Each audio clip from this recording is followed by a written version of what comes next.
Gue lagi pusing anjing ngerjain. Astagfirullah.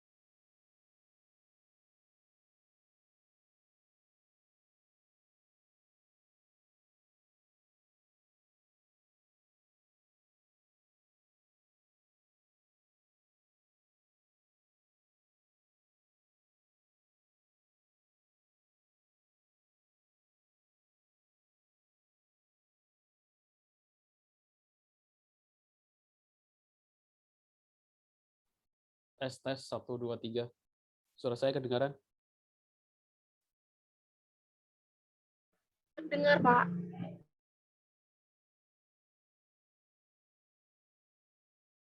Oke, saya mulai saja ya program kita hari ini. Bismillahirrahmanirrahim. Assalamualaikum warahmatullahi wabarakatuh. Waalaikumsalam warahmatullahi wabarakatuh. Selamat malam semuanya. Malam, Pak. Oke. Hari ini pertemuan keberapa? Minggu keberapa? 14, Pak. 14. Oke, alhamdulillah. Kita bisa ketemu lagi di pertemuan ke-14 ya. Berarti ini pertemuan sebelum UTS, sebelum UAS. Artinya minggu depan itu pertemuan terakhir ya. Dan rencananya saya kepikiran mendadak. UAS-nya adalah presentasi ya masing-masing. Jadi mulai minggu depan kalau ada yang sudah siap presentasi, saya silakan untuk presentasi. Nanti saya akan share link ada website untuk saya dapat ketika ada interview ada pilihan jam, terus ternyata ada platform untuk scheduling interview ya. Jadi nanti saya kirimkan link, di situ ada jam-jam waktu untuk presentasi, kalian pilih jamnya, nanti akan ada linknya lewat Google Calendar. Jadi masing-masing UAS-nya adalah presentasi. Kalau nggak bisa, maksudnya di waktu-waktu itu nggak bisa, otomatis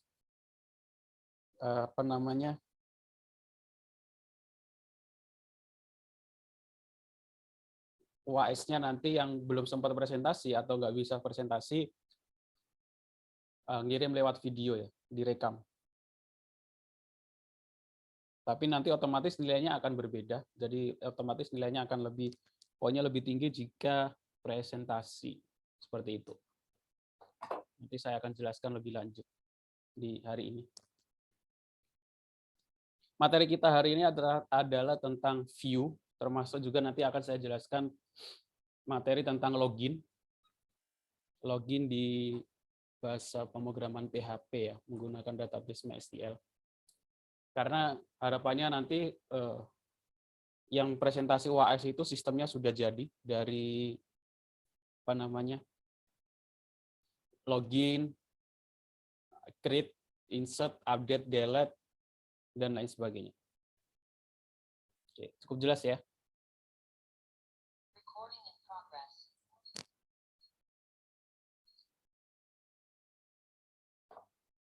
Nah, yang dipresentasikan nanti apa saja? Oke, akan saya jelaskan nanti di akhir materi. Sekarang saya masuk ke materi dulu, pertemuan ke-14 tentang view.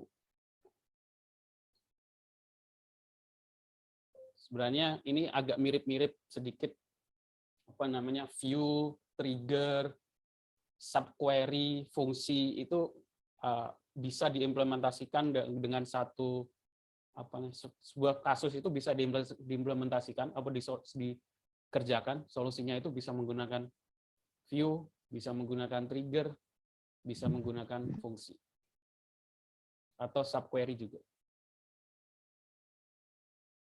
Tapi sebelumnya saya mau bahas tentang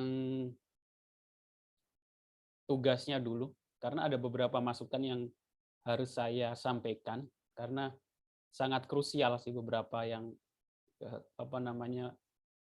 yang saya temukan gitu. Oke, ini saya lupa punya siapa ya. Di sini ada namanya nggak ya? Nggak ada. Ada yang mengirimkan tugas 5 seperti ini. Makanya saya di pertemuan ke berapa kemarin? Pertemuan ke 10 apa ke 11 ya? Saya jelaskan tentang web server kan. Dari apa itu web server, apa itu hosting, apa itu Apache server, macam-macam web server. Kenapa? Biar nggak terjadi seperti ini. Karena saya emang pasti namanya orang belajar kesalahan atau menemukan error seperti ini. Wajar ya, jadi nggak usah malu. Ini ada yang mengumpulkan tugas 5, terus dia nulis datanya nggak bisa tampil, terus ditulis mohon maaf bila ada kesalahan. Kalau dilihat di sini ada yang tahu kenapa ini datanya nggak bisa tampil?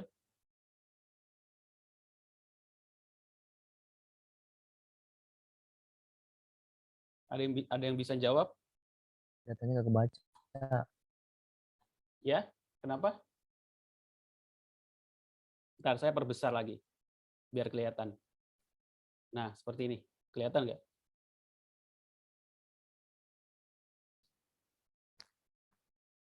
Kira-kira ini hal yang sangat krusial ya, artinya saya yang masih menemukan seperti ini, artinya saya harusnya sih lihat rekaman perkuliahan lagi ya, biar lebih jelas. Ada yang tahu kenapa errornya? Kenapa datanya nggak bisa tampil?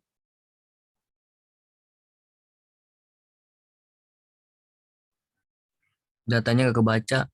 Ya, kenapa? Ya, maksudnya datanya nggak kebaca itu kenapa?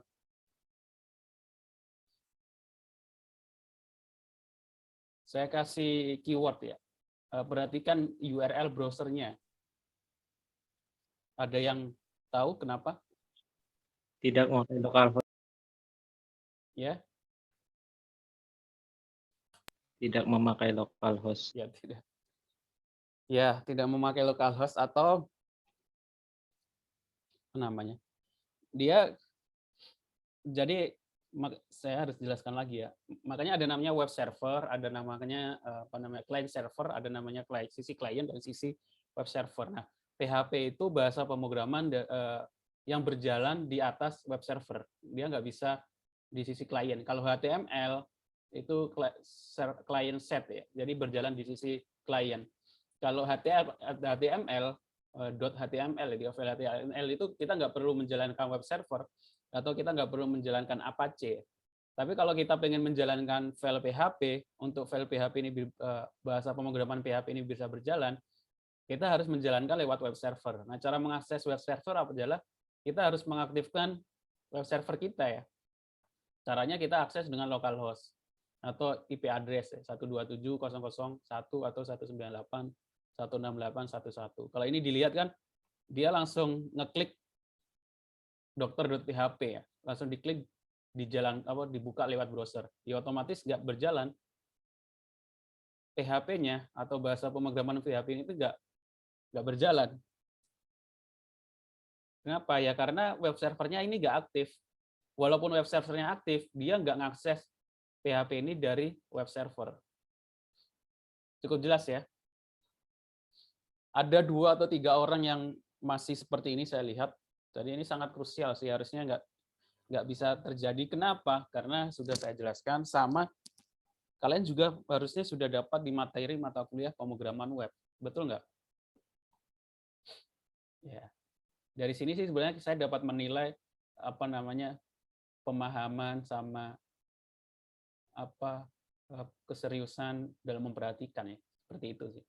Jadi penilaian itu nggak berarti programnya berjalan dengan baik gitu ya. Ada hal-hal yang seharusnya sih bisa dinilai seperti itu. Makanya saya nanti presentasi itu ya kira-kira presentasi 5 menit 10 menit cukup ya, tiap orang jelaskan database-nya, jelaskan fungsinya bagaimana, trigger-nya bagaimana, view-nya bagaimana, edit, update, delete, selesai. Udah gitu. Dari situ aja udah kelihatan kemampuan masing-masing. Kompetensinya sudah yang dicapai itu sudah dicapai atau belum. Oke, ini yang pertama ya. Masukkan untuk yang lain.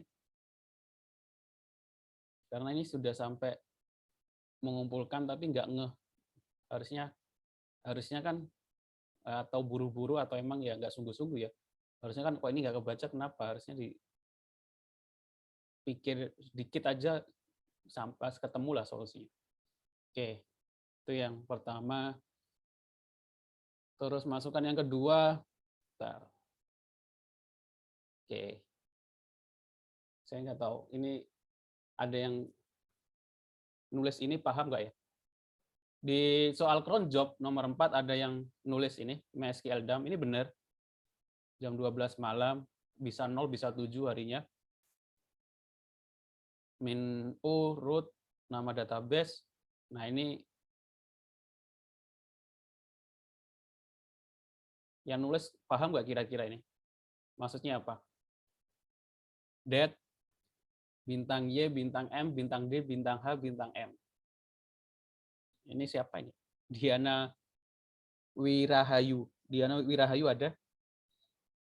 Ngerti nggak maksudnya perintah ini? Sintak kutip that sama dengan Y, M, D, H, M. Atau yang lain? Mungkin ada yang bisa jelaskan? Ada, Pak. Ya, gimana? Maksudnya apa itu? Yang lain juga biar tahu. Maksudnya apa? Kalau setahu saya itu date itu tanggal, year itu tahun, month gitu, Pak. Ya, terus gunanya sintak ini apa? Gunanya ini dari sini sampai terakhir.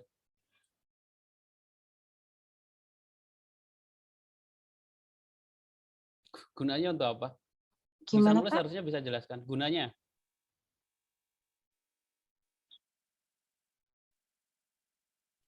Kenapa ditulis Untuk di itu, Pak, lokasi backup. lokasi? Gunanya untuk membackup dengan waktu tersebut, Pak. Nah, membackup dengan waktu tersebut. Kira-kira nanti yang ke save itu nama filenya apa?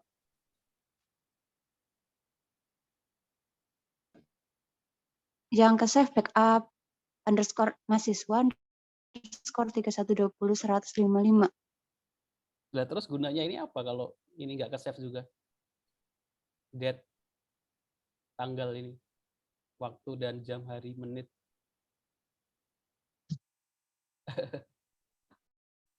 Nggak tahu ya? Nah itu, Pak. Iya, makanya saya sampai revisi 2 atau 3 kali. Ya itu masa dapat info tentang ini dari mana coba? Ini bagus, saya tahu maksudnya, cuma saya pengen tahu kalian paham nggak yang kalian tulis gitu. Nanti saya praktekkan di Linux di komputer saya. Maksudnya gimana? Nggak tahu ya? Ntar saya jelaskan lagi. Nanti saya jelaskan biar yang lain juga paham. Jadi kalau kita nge-backup kan, semuanya saya backup, terus namanya itu cuma nggak ada tanggalnya, ini tuh variabel ya. Nanti kalau ini dijalankan, file yang ke-save itu bukan backup.mahasiswa, tapi file yang ke-save adalah tanggal dulu, ini tahun dulu, semuanya sekarang 2002. Jadi yang ke-save nanti, dia akan membuat sebuah file backup dengan nama apa? Bukan langsung backup.mahasiswa, tapi tahun dulu, 2002, terus bulan berapa sekarang? 6, terus 17, terus jamnya. Jam semuanya 18.46. Baru titik backup.mysql. Supaya apa? Supaya kalau ini script ini jalan lagi, berarti akan muncul file baru lagi dengan ada keterangan jam dan waktunya. Kalau nggak ada, nanti dia akan nge-replace. Jadi file yang lama di-replace file yang baru. Paham maksudnya ya? Iya, Pak. Paham, Pak. Saya kasih contoh. Jadi saran saya sih kalian praktekkan. Nah, untuk praktek cron job ini nggak bisa dipraktek di Windows ya, karena saya jelaskan.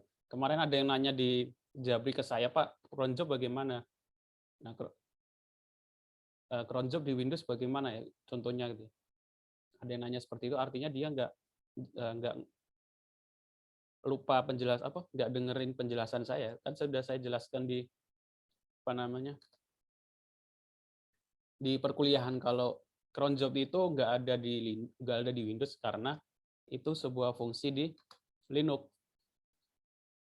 Kenapa saya kasih cron job? Ya karena 98% server yang berjalan di internet itu menggunakan Linux.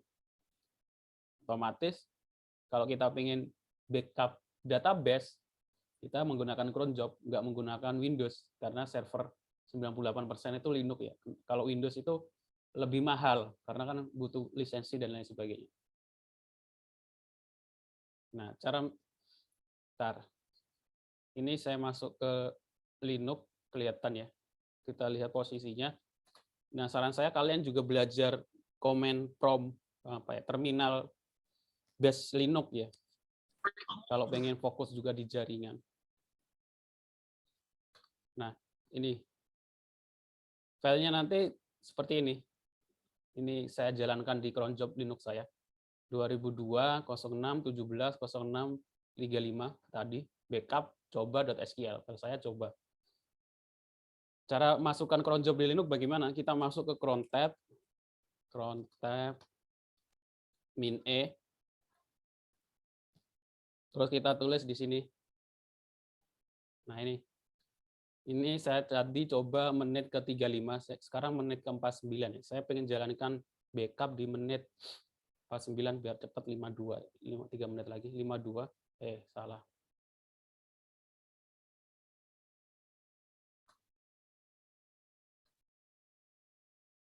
Cancel.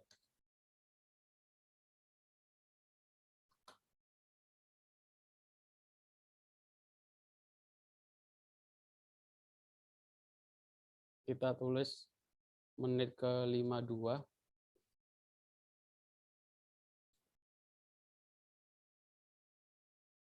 Terus jamnya ini ya. Nah, sintak backupnya saya taruh di backup.sha. sha itu kayak .batch di Windows, .shell. Jadi sintak MySQL backupnya kita taruh di file backup.sha. Nanti saya kasih tunjuk backup.sha. Kalau sudah seperti ini kita save. Nanti di menit 52 dia akan menjalankan backup.sha. Ctrl Z, Ctrl X. Save yes. Nah, installing new cron tab. Nah, nanti di menit 52 akan ada folder baru. Ini kan jam 17.06, 17.05. Jam 5 tadi, jam 6. Ini jam 7.35. Nanti akan ada file baru otomatis. Nah, backup.sha ini isinya adalah file cron job. Bentar, saya buka backup.sha.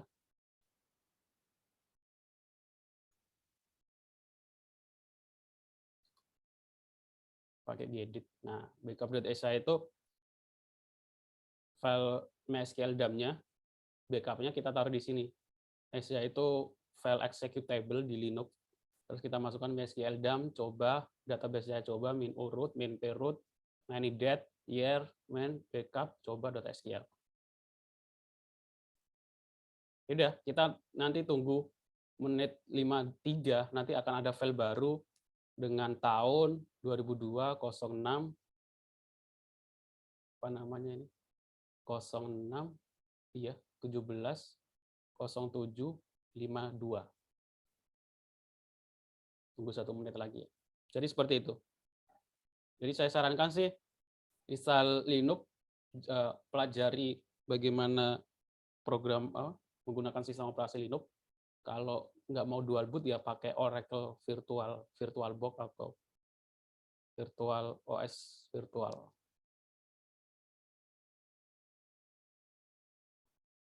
Terus masukkan lagi yang lain. Oh ini. Ini ada yang buat tampilan seperti ini ya, insertnya jadi satu seperti ini atau bagaimana saya kurang tahu ini. ID, nama pasien. Harusnya kan for insert ini ya ketika ini dihapus ya. Ini pasien langsung aja, kalau diklik pasien baru ada insert, kalau diklik obat baru ada insert. Saya kasih contoh Saya sih baru buat tadi, belum selesai. Minimal ya nanti seperti ini.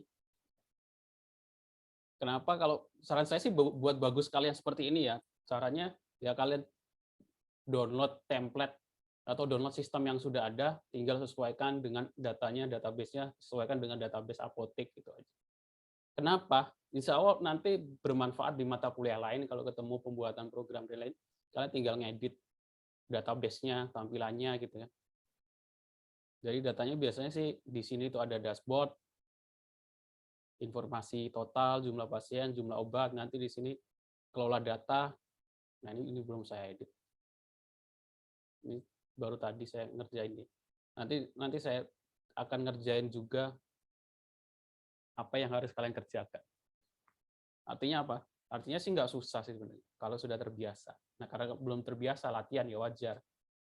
Jadi ya kerjakan sekarang sungguh-sungguh karena itu nanti bermanfaat, kemungkinan besar di mata kuliah lain juga kalian akan menemukan hal yang sama, pembuatan sistem. Masukan yang lain ini juga ada yang saya kemarin sudah bahas ya, masalah CSS nggak saya masukkan dalam nilai, tapi kalau seperti ini saran aja. Ini kan turun ke bawah ini, dia nggak pakai icon, nggak pakai CSS ya, cuma 6 pasien, lihat detail, obat ya. Saran saya sih nih dibuat tabel gini, ini kan tabel gitu ya. Ini baru 6 pasien, lihat detail, obat lihat detail, dokter lihat detail, ke samping seperti ini kotak. Itu kan artinya tabel kan, sudah tabel tapi bordernya atau garis tepinya dihilangin, nanti akan lebih rapi. Contoh yang masukan yang lain, ini juga harusnya diperbaiki. Ya ini dikasih background nggak apa-apa. Nah ini sudah lumayan rapi. Saya kira kan nggak harus bangun CSS dari awal. Nah ini juga sama. Aneh, sangat aneh. Udah tahap sampai sini, tapi ngakses PHP-nya bukan lewat localhost atau bukan lewat web server.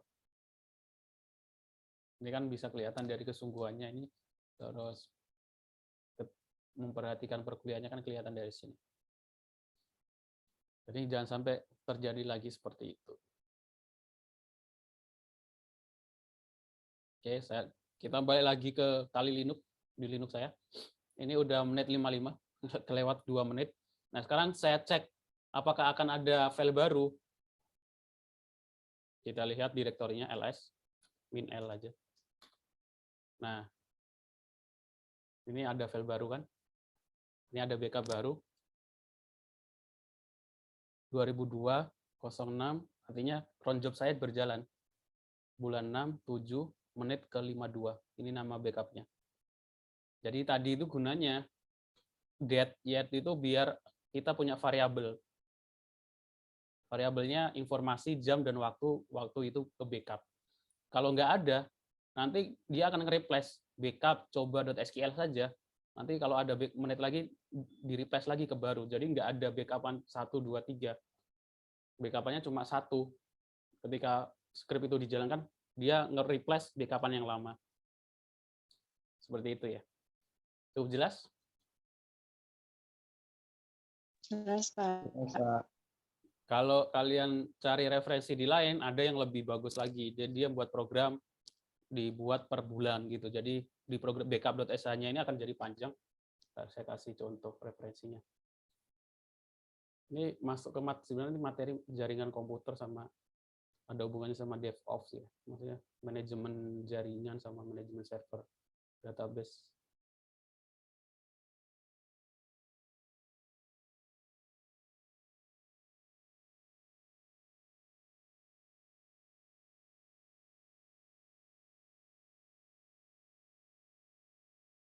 Saya cari dulu, kasih contoh.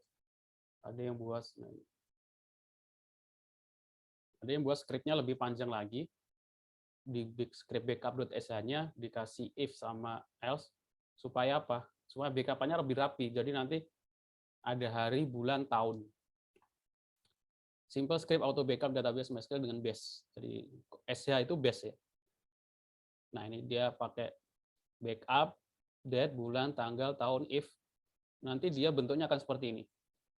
Akan lebih rapi seperti ini. Jadi ada folder 2020, jadi dia akan buat folder dulu tahun, bulan 1, terus hari ke-1, hari kedua gitu. Ini akan buat bentuk folder, terus dia langsung di zip. Di sini ada perintah untuk nge-zip. gzip, ditambahkan perintah gzip ini untuk .sql-nya nanti langsung di zip. Ada yang lebih ditambahkan lagi juga bisa. Setelah di zip ini, kita tambahkan script untuk dikirim ke Google Drive. Jadi kalau ini kan backup-nya masih, file backup-nya ada di satu komputer ya. Jadi kalau komputernya error, walaupun kita punya backup, kalau komputernya error ya tetap nggak bisa ya.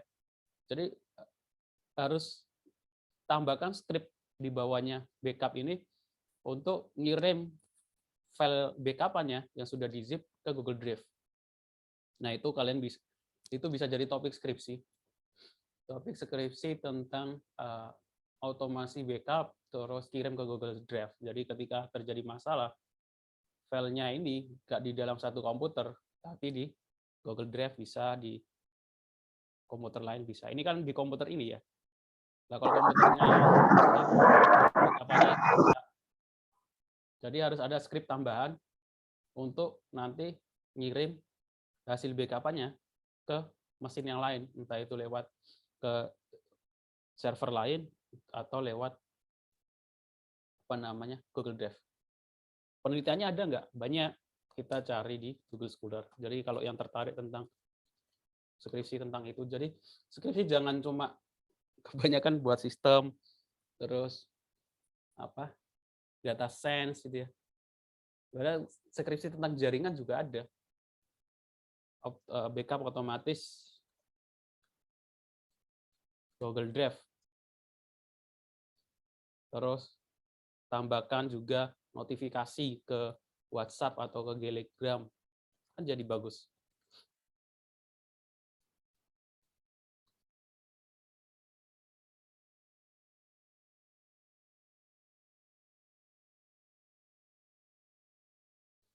Tes.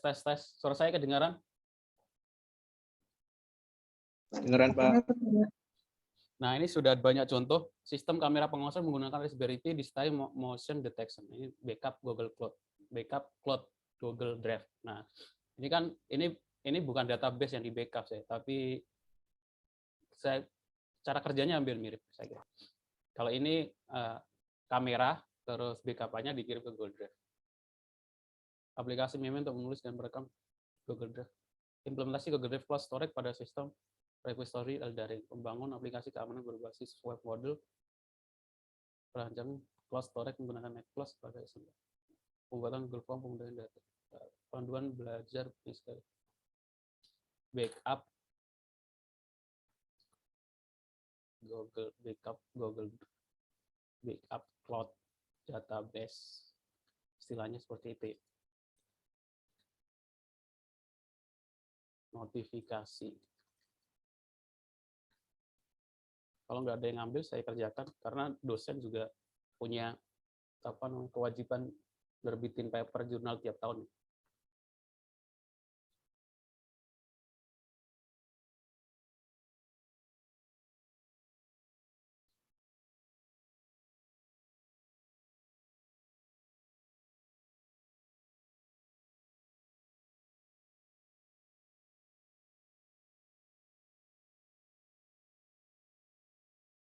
Nah, belum ada yang bahas malah. Saya lupa. Pokoknya sudah ada sih penelitian tentang bagaimana sebuah kita punya sistem, terus kita punya backup-nya dikirim ke Google Drive, terus ada notifikasi ke WA kita gitu ya. Mudah sebenarnya. Kalau mau konsultasi ke saya kasih cara, maksudnya nggak saya kasih tahu caranya langsung ya, kalau ini nggak ada usahanya. Saya kasih tutorial, pandangan, cara ngerjainnya, saya kira nggak susah. Seperti ini juga sebenarnya. Ada juga implementasi remote monitoring pada server. Remote monitoring semua ada yang login ke database kita. Nah, gitu kita bisa dikasih tahu lewat notifikasi ada yang berusaha login. Itu juga bisa seperti itu. Skripsinya seperti itu. Caranya bagaimana? Ya ini tadi, pakai script.sh, cari referensi, buat script, nanti dibuat algoritmanya, flowchart-nya, udah jadi skripsi penelitian. Jadi nggak cuma buat sistem. Kalau ada yang tertarik, silakan konsultasi ke saya. Oke. Cukup jelas ya? Saya kasih pandangan tentang jaringan. Sekarang saya masuk ke view. Kita baru masuk ke materi ke view. Suara saya masih kedengaran? Masih, Masih, Pak. Pak. Masih, Pak. Nanti ketika UAS itu kalian jelaskan database kliniknya, terus kalian jelaskan sistemnya, create, update, delete-nya, terus kalian jelaskan implementasi fungsinya bagaimana, fungsi min, fungsi max, terus implementasi subquery, implementasi, nanti saya nilainya dari situ. Kalau semakin lengkap semuanya ya berarti nilainya maksimal ya. Implementasi subquery bisa kalian gunakan untuk total pasien, implementasi min max juga itu bisa kalian gunakan untuk total pasien, atau total dokter, total obat ya. Sekarang view ini sama, nanti juga kalian harus implementasikan di sistem kalian, terus kalian presentasikan bagian mana view. Jadi apa itu view? Di dalam SQL view dapat didefinisikan sebagai tabel virtual. Jadi kita namanya tabel virtual. Kita kapan butuh tabel virtual? Nah, ada beberapa momen atau kondisi kita harus membutuhkan tabel virtual. Jadi tabel virtual itu semua saya harusnya punya tabel ini tapi belum kita buat. Gitu.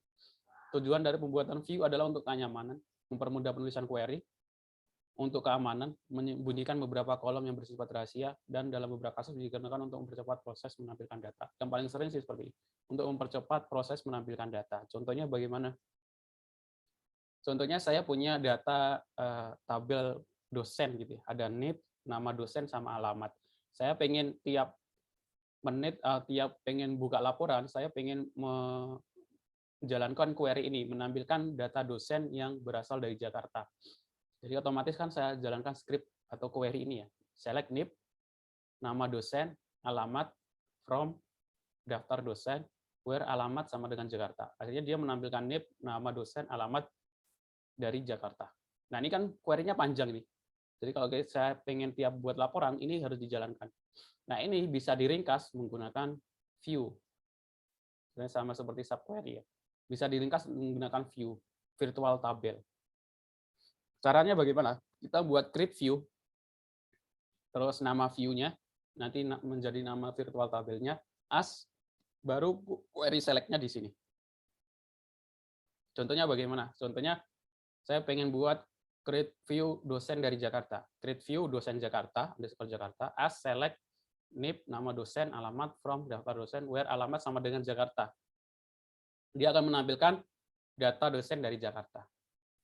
Nah, ketika saya pengen menjalankan, membuat laporan daftar dosen dari Jakarta, saya nggak perlu menjalankan query yang panjang ini. Kita nggak perlu menjalankan query yang panjang ini. Kita cukup select bintang from dosen Jakarta. Kita panggil nama view-nya, virtual tabelnya, dia akan menampilkan script yang tadi. Jadi kan lebih ringkas, select bintang from dosen Jakarta daripada select NIP, nama dosen, alamat, from, daftar dosen, where alamat Jakarta. Oke, cukup jelas ya. Jadi tujuannya kenapa dibuat view, terus cara pembuatannya, terus cara menjalankannya, kalian tinggal implementasikan di database klinik masing-masing. Cukup jelas? Ada yang mau ditanyakan? Saya kasih contoh. Jelas, Pak. Di klinik punya saya, di tabel klinik punya saya buka Beekeeper Studio, saya tadi sudah coba ya, ntar saya close dulu, Beekeeper Studio,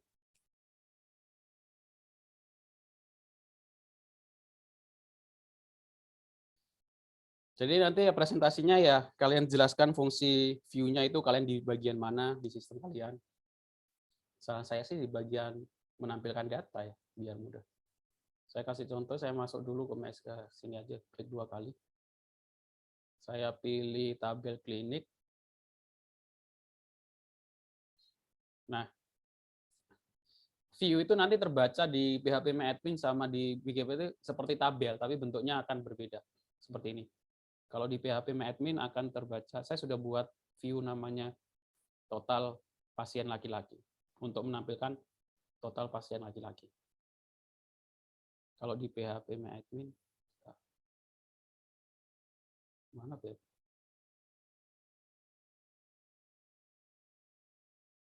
Nah, klinik.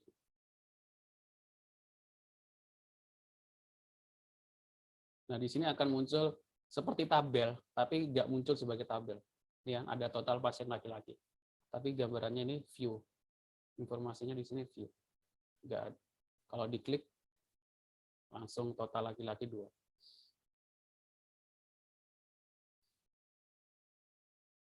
Saya buka dulu.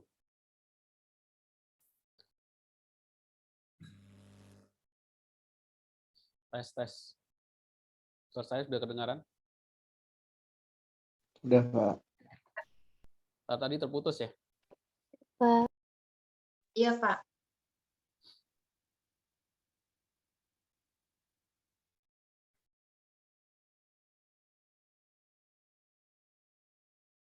Nah, saya kasih contoh implementasi view di database klinik ya. Saya punya, masing-masing kan punya tabel pasien. Kalau saya tampilkan select bintang from pasien, isinya seperti ini. Terus sumpahnya saya ingin menampilkan jumlah pasien laki-laki. WNI-nya kan select count as total laki-laki, aliasnya total laki-laki from pasien where jenis kelamin sama dengan laki-laki. Nah, kalau ini dijalankan, total laki-laki sama dengan 2. Nah, ini kita bisa, daripada kita jalankan ini berkali-kali untuk menampilkan total pasien yang berjenis kelamin laki-laki, kita buat view. Jadi create view, nama view-nya total pasien laki-laki as, query-nya di sini, select count as total laki-laki from pasien berjenis kelamin laki-laki. Kalau ini dijalankan, terus view-nya created, berhasil di-create, habis itu kita tinggal kalau pengen menampilkan total pasien yang berjenis kelamin laki-laki, kita nggak perlu melakukan query yang panjang. Kita tinggal select bintang from total pasien laki-laki. Kalau saya jalankan, nah, total laki-laki sama dengan 2. Sudah, berarti saya ini implementasi view saya di DB Klinik. Tinggal nanti ditaruh di informasi di dashboard. Oke, cukup jelas ya? Kalian bisa implementasikan masing-masing di database masing-masing. Ada yang mau ditanyakan? Tinggal ditaruh di sini nanti. Total pasien laki-laki, manggilnya pakai view. Nanti jumlah obat manggilnya pakai fungsi min, jumlah pasien manggilnya pakai subquery. Gitu. Gunanya untuk apa? Ya, untuk pemahaman kalian bahwa kalian bisa memahami implementasi subquery, view, fungsi, prosedur, trigger juga. Oke? Itu materi tentang view. Sekarang ini intermezzo, materi tentang NoSQL. Jadi karena berkembangnya data semakin banyak, semakin besar, SQL itu dianggap cukup lambat kalau menghandle data udah jutaan gitu ya, jutaan data. Makanya muncul NoSQL, not only SQL.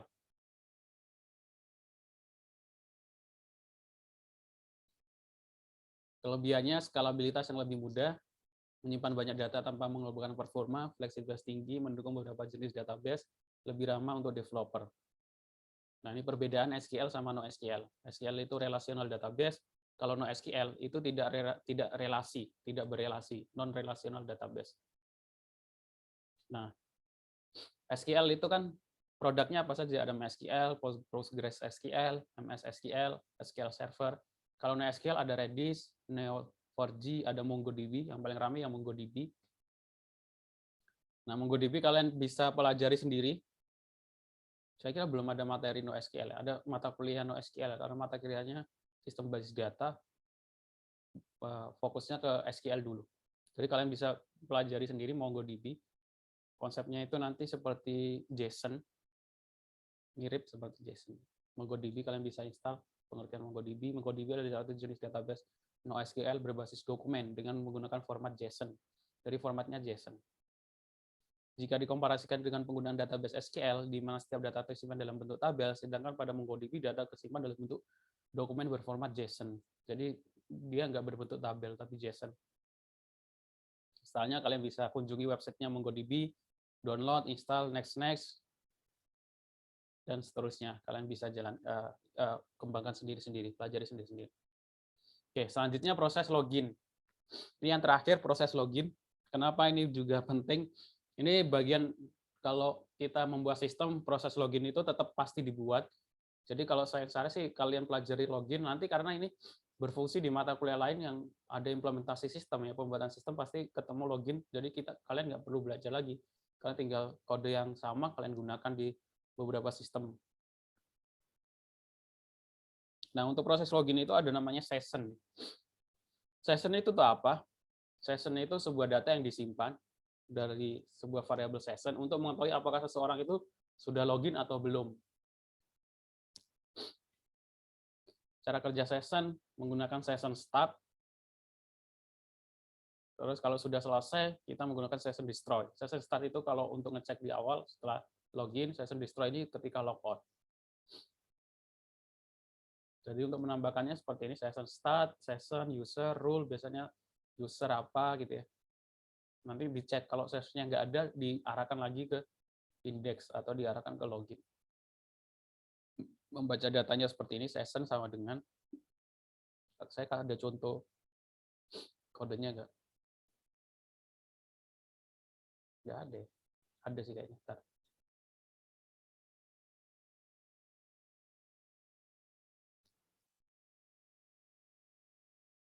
Nah, ini ada contoh proses login.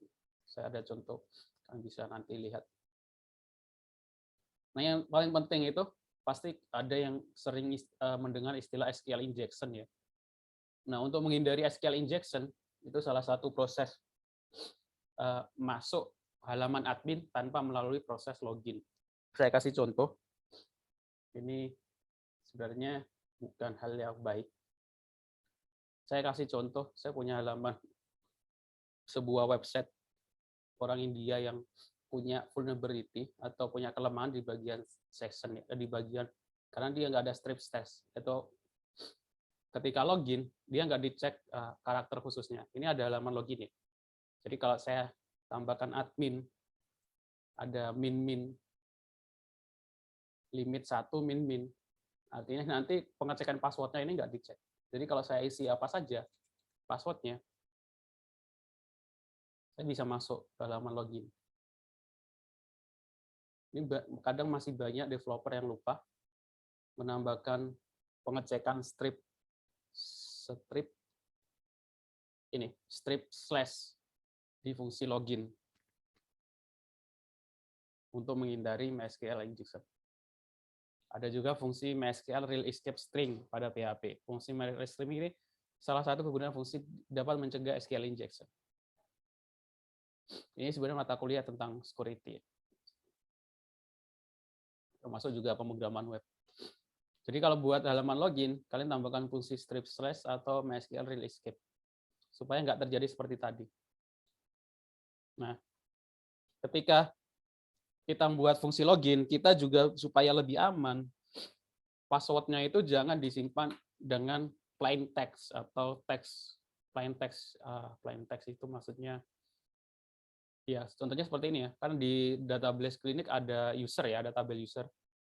Tabel user kan isinya password, nama lengkap, username, password. Nah, password ini jangan seperti ini disimpan di database dalam bentuk plain text seperti ini. Jadi kalau database-nya bocor, orang bisa langsung tahu password-nya. Oh, Ajeng password-nya A123, Desi password-nya B123, Awan password-nya I123.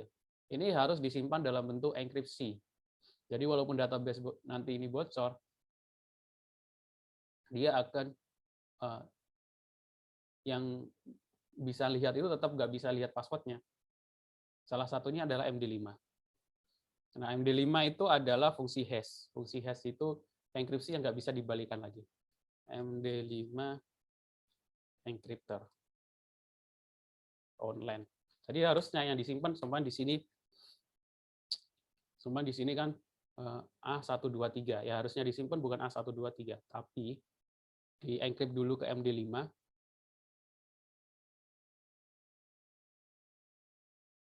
Kita tulis A123. Terus kita encrypt. Nah, ini kalau loadingnya lama. Kalau pakai PHP tinggal MD5 dalam kurung nama variabelnya. Cari yang berapa loadingnya lama. Nah, ini. Yang disimpan harusnya ini. Yang disimpan harusnya seperti ini. Nah, harusnya seperti ini. Jadi Ajeng ini walaupun nanti database ini bocor, Ajeng ini 80C ini apa ini dia? Itu nggak bisa di-decrypt karena ini fungsi hash. Nah, fungsi hash itu nanti ada hubungannya sama blockchain. Blockchain itu kan chain-nya itu saling terhubungnya menggunakan fungsi hash. Ini nggak bisa di-decrypt. Beda dengan enkripsi lah. Kalau enkripsi itu bisa kalau enkripsi itu bisa di-decrypt, kalau hash function itu nggak bisa dikembalikan. Ini nggak bisa dikembalikan lagi, nggak ada teori atau metode untuk mengembalikan ini ke A123. Jadi MD5 merupakan singkatan dari Message Digest Algorithm, sebuah hash ya, sebuah hash kriptografi yang banyak digunakan, mengambil data acak sebagai inputan dan mengeluarkan output berupa hash value. Hash adalah sebuah algoritma yang mengubah sebuah data informasi berupa huruf, angka, atau karakter lainnya menjadi karakter terenkripsi dengan ukuran yang tetap. Data yang sudah dienkripsi melalui fungsi hash tidak dapat dikembalikan atau tidak dapat didekripsi. Bisanya itu dihafalin gitu ya. Semuanya kalau admin hash-nya itu 423, jadi dihafalin kalau 423 itu admin gitu. Nah, proses mining di blockchain itu. Jadi kalau proses mining di blockchain itu mengira-ngira apa namanya fungsi hash-nya itu berapa. Nah, ini contohnya. Nah, kalau kita menggunakan PHP, kita cukup menggunakan fungsi MD5, terus buka kurung, tutup kurung, nama variabelnya, nanti otomatis akan langsung terenkripsi seperti ini. Jadi idealnya nanti ke loginnya sudah menggunakan fungsi MD5. Nah, kalau ada juga base64 encode decode ya. Kalau base64 encode ini kriptografi, jadi bisa didekripsi, ada teorinya. Base64 itu juga digunakan untuk enkripsi, biasanya enkripsi URL. Nah, itu ada teorinya. Jadi ini base64 index. Jadi di sini ada misal, ada kata main, M itu nilainya aslinya 77, binarinya 010 ini, A berapa, N berapa, terus itu digabungkan, terus bisa menjadi dibagi 6. 6 jadi 19, 22, 5, 4. Nah, itu artinya diterjemahkan lagi ke dalam bentuk karakter oktat. Jadi MAN, MAN, kalau di encode menjadi TWFU. Nah, ini bisa dikembalikan ke atas lagi. Nah, itu namanya kriptografi, enkripsi. Nah, biasanya digunakan untuk mengenkripsi URL. Biasanya kan di atas itu kan PHP ID 4, PHP ID 5. Nah, ini biar nggak ketahuan ID-nya berapa, biasanya dienkripsi menggunakan base64 encode decode. Seperti ini PHP ID 17. Ini kan bisa dilihat, orang bisa tahu ID-nya 17. Nah, biar nggak ketahuan, biasanya itu dienkripsi, di encode menggunakan base64 encode. Untuk penggunaannya kita pelajari lagi.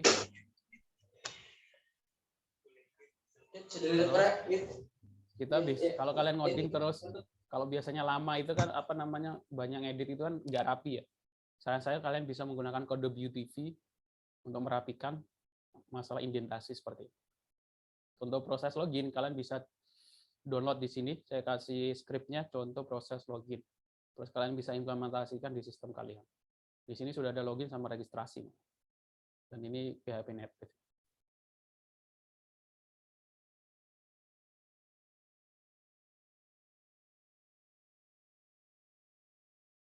Oke, sampai sini ada yang mau ditanyakan? Pak, izin bertanya. Ya, silakan.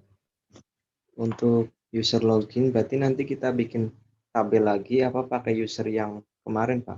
Ya pakai user yang kemarin saja, kan sudah ada.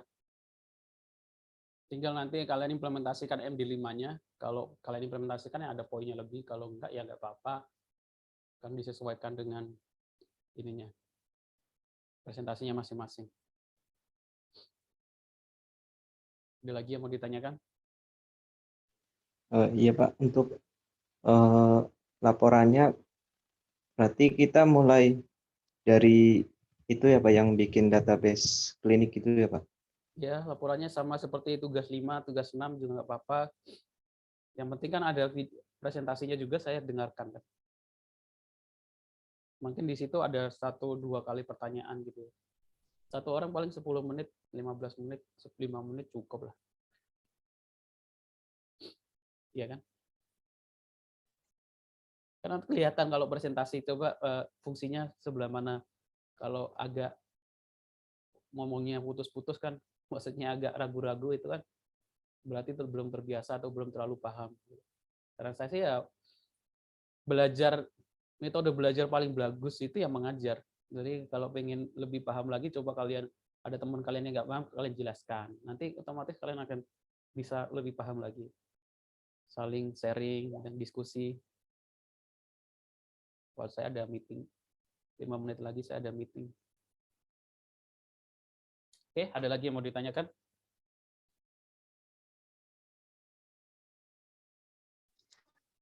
Cukup, Pak. Cukup ya. Nah, link untuk presentasi itu seperti ini nanti. Bentar, saya kasih contoh dulu. Daftar presentasinya bagaimana? Saya kasih caranya biar nggak bingung. Kadang karena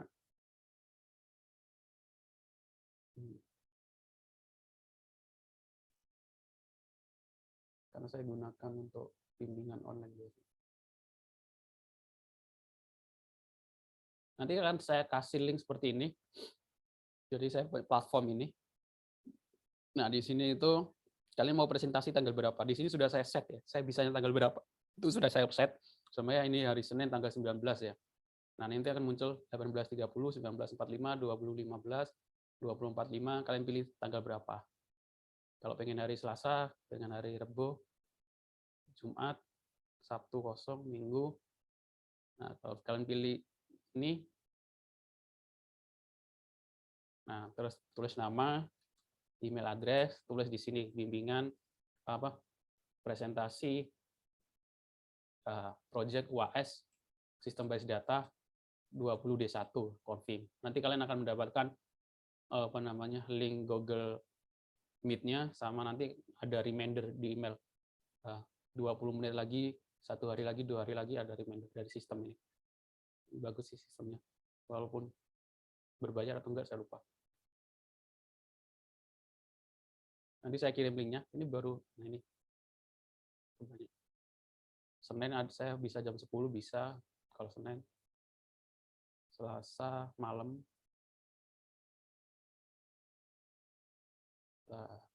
Saya kirim linknya ya. Siapa tahu ada yang sudah mau presentasi. Di WhatsApp grup. Ini basis data ya. Juga latihan presentasi ya. Jadi nanti ketika ujian KKP gitu kan, ujian skripsi nggak grogi gitu. Nggak seperti membaca gitu. Kan sering sekali kalau lihat mahasiswa gitu kan, presentasi terus baca itu. Apa itu view? View adalah definisikan sebagai tabel virtual. Tabel ini bisa. Jadi seperti membaca itu kan nggak enak dilihat. Jadi kan harus caranya bagaimana ya dipelajari gitu ya, maksudnya dilatih poin-poinnya saja gitu ya. Kalau presentasi gambar-gambarnya saja. Latihannya ya dari tugas ini sekarang. Kalau enggak ya latihan lewat pakai teman suruh dengerin gitu ya. Karena itu nanti ada hubungan juga ketika interview, terus kalian pengen demo program, demo project kalian, demo sistem kalian ke orang lain gitu ya. Seperti itu. Oke, ada lagi yang mau ditanyakan? Berarti untuk presentasi langsung itu pengganti buat video yang presentasi itu, Pak. Ya, kalau Ya. nggak presentasi di pilihan waktu itu, berarti nanti UAS-nya kalian kirimkan video. Kalau yang sudah presentasi, kalian kirimkan link GitHub-nya saja. Jadi nggak perlu ada videonya. Terus nilainya pasti beda yang presentasi sama yang cuma ngirim video ya. Oh iya, Pak.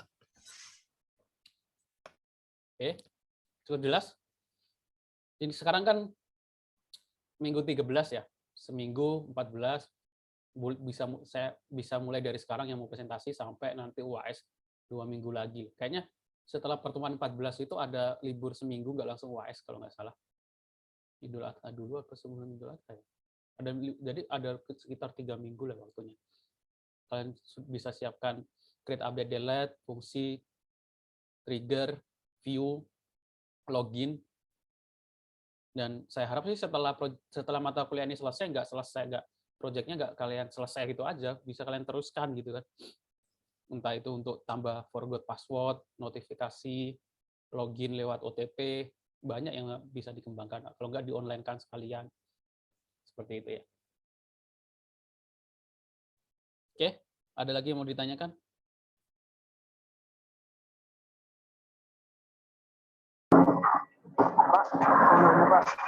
Ya. Untuk ngirim link tugasnya, berarti kita ngirim tugas link yang bisa terakhir itu ya, Pak? Gimana? Ngirim apa? Ngirim link tugas yang untuk tugasnya itu, Pak. Yang kedengaran. Kirim tuh kalau tugasnya tetap lewat biasa kan. Ini kan bukan tugas. Ini yang saya bahas ini kan tadi project wise. Kalau tugasnya kan tugas 5, 6, 7 seperti biasa, seperti kemarin. Tetap seperti kemarin. Tugas 7 terakhir kan saya minta untuk seperti ini. Ada tampilan home dashboard, terus ada menu jumlah ini kan. Apa itu? Itu tugas terakhir ya, tugas 7. Oke, ada lagi yang mau ditanyakan?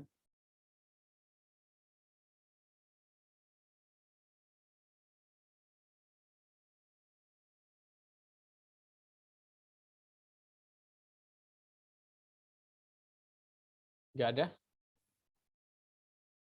Cukup kayaknya, Pak. Kalau nggak ada, saya cukupkan ya. Kalau masih ada yang bingung, kalian bisa lihat lagi rekaman perkuliahan ini. Oke, terima kasih untuk yang sudah datang. Saya mohon maaf kalau ada salah-salah kata. Saya akhiri. Assalamualaikum warahmatullahi wabarakatuh. Waalaikumsalam. Waalaikumsalam warahmatullahi wabarakatuh.